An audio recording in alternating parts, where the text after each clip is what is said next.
All right. Hi, everybody.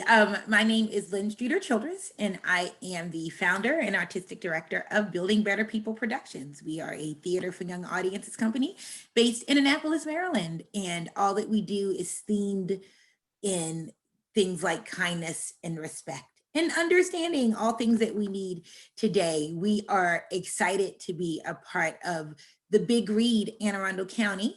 And in honor of World Readers Day, tomorrow we are going to be presenting a reading of a book. It's called Gillespie Dancing, and the author is Tina Streeter, who is, full disclosure, my mother. What But do you know about that? what'd you say? What do you know about What that? do you I'm your mom. Mommy. Yeah, yeah. He's amazing. And when the Big Read said that they were looking for children's authors, I raised my hand and said, I know one. She is funny, and she's beautiful, and she is a wonderful writer, and all around fabulous human being. And I'm just excited and honored to be her daughter and to have her be a part of what we are doing for the Big Read. And I'm really excited today to just have a quick conversation with her about the book, about why she started writing. And then tomorrow at 4 o'clock on the, if you're watching this on the Building Better People Productions Facebook page, this is where the interview, her reading is going to be tomorrow. So, Mom, Tina, Daughter, how are you? I'm good. Oh, I'm good. So a question for you. okay. Tell us a little bit about when and why you started writing. I started writing actually as a kid. My first work, I guess you could say, was a poem about a place that I remembered from South Carolina. Part of my growing up was in South Carolina, and it was about a beach called Sandy Point. It was kind of a part of recovering from the death of my grandfather. He was the victim of an act of racial violence on the 4th of July when I Your was grandfather. my grandfather. And at the time, I was not quite 9.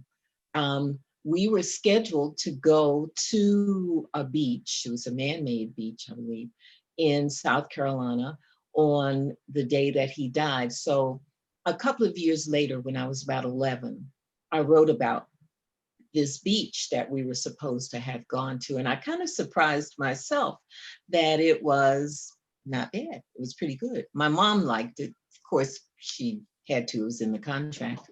But, and then after that, I wrote speeches when I was in college. I wrote a couple of skits and speeches, and they were kind of funny.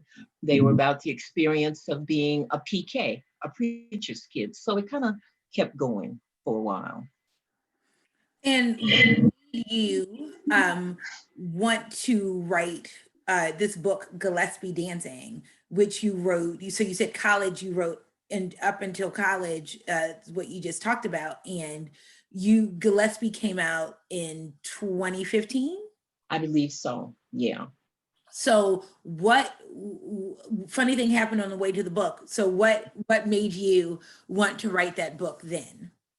It is based on, the story is based on an incident from our lives when my brother and his wife discovered after 10 years of thinking they could not have children that they were not only having a child, but having the first boy that was born into the family in about 23 years after you guys.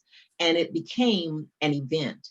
The name Gillespie Dancing came one day when I was walking, when we lived in Charleston, South Carolina. I was doing my morning walk, and the name just popped into my head. And I believe that it didn't just pop there, that that was what God said it needed to be called. And so I said, sure, okay. And And so so this, but your book though is not the factual what happened. It's just No, based on that. These are fictional.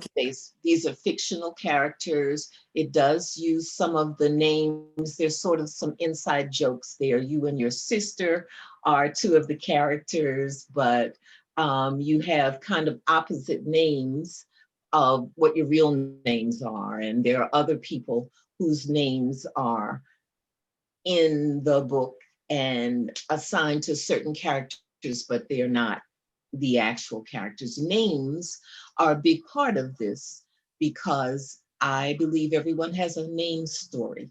And for many of us, those stories are exciting and happy. And for others, they are not. And I often ask people, what's your name story? And since I've written this book, I've gotten responses from people who come up to me and say, you know what, I read this book and I never even thought about how I got my name until I read this book. And I went and asked my mom or my grandmom or somebody, and there was stuff that I never even thought about, stuff I didn't know about me and how I got this particular name. How did you get How did your name? Well, as you know, that's kind of a long, convoluted story, Right. but it was given to me by my dad. My mom and dad had an agreement. She would name the boys and he would name the girls. She kind of got cheated because there was only one boy and 4 girls. But my name, because I was the first, came from a combination of my mother's first name, which is Mildred. My father gave me the name Asenath, which is Joseph's name, Joseph's wife's name from the Bible, and it means she belongs to her father. And I've always identified as my daddy's girl. I look a lot like him. You do. And Tina became a part of my name because my godmother could not say Asenath, which is what my parents wanted to call me. So I bless her for the fact that she whittled it down to Tina. I'm always going to be grateful for that because most people can't say Asenath. And that name is part of the name of Christ. So Mildred means mild counselor, Asenath means she belongs to her dad, and Tina means of Christ. So I actually have 2 middle names. So like I said, it's kind of convoluted, but that's how I got my name. And you actually, I love that. One of the things that we said in some of the promos that we've been doing for this, and that you said too, is that some of our names are names that we weren't given by whoever named us legally. They're names that we've adopted Right. as part And of our added. own, like you with Tina. And Right. so I love that story too about your name being who you are and who you want to be, because Yeah, and I think that's pretty amazing that it just kind of fell together to be me. And I actually, as an adult, made Tina a part of my legal name. So a lot of times people think it's a nickname, but no, I actually have 2 legal middle names. I love it. And I've met a lot of people who decided at some point to add a name that they grew up with as a child to be a legal part of their names. And I'm going to ask one last thing is, well, yeah, is that, I know this story, Gillespie Dancing, and some of the other stories that you've written and are working on, have in common that they are about family, and Yes. that they are, um, for kids. And so can you talk about why writing about family is important to you? Writing about family is important to me because my family is important to me. Some people have written about families that they wish they had.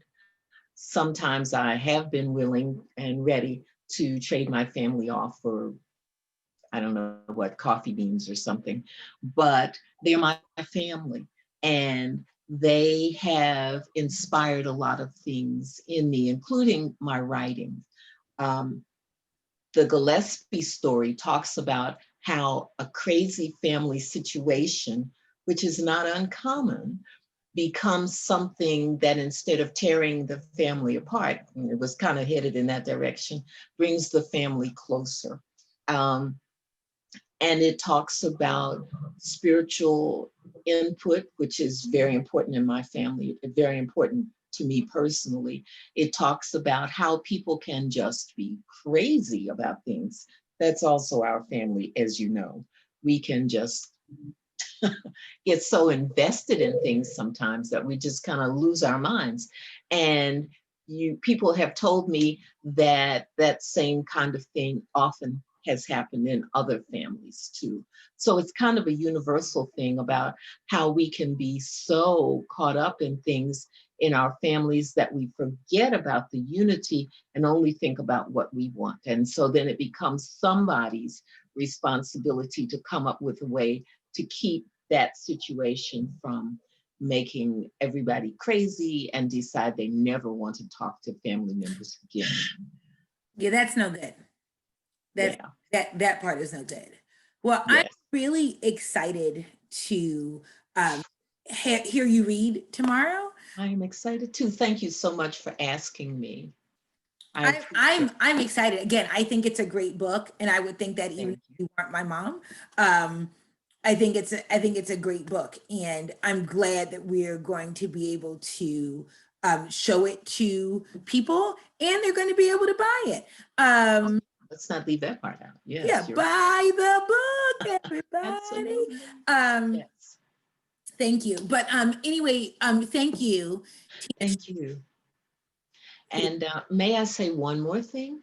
And Yes, that is that I am so proud of you and building better people, because you have accepted the idea of doing just that. And I know that people have been very positive about the way they have responded to you. People will go, yeah, that's right. That is something we need to talk about, something that we need to do better about. And unfortunately, in this last year, I think many of those things have been magnified. Our need for caring about each other absolutely. and being careful of what we say and Yes. do and how we do it. So thank you, Building Better People, for doing just that. Thank you. Thank you. I don't know I if I'm echoing now, but thank you so much. And I will talk to you tomorrow. absolutely see you then. All right, Bye. bye. Bye, honey. Bye.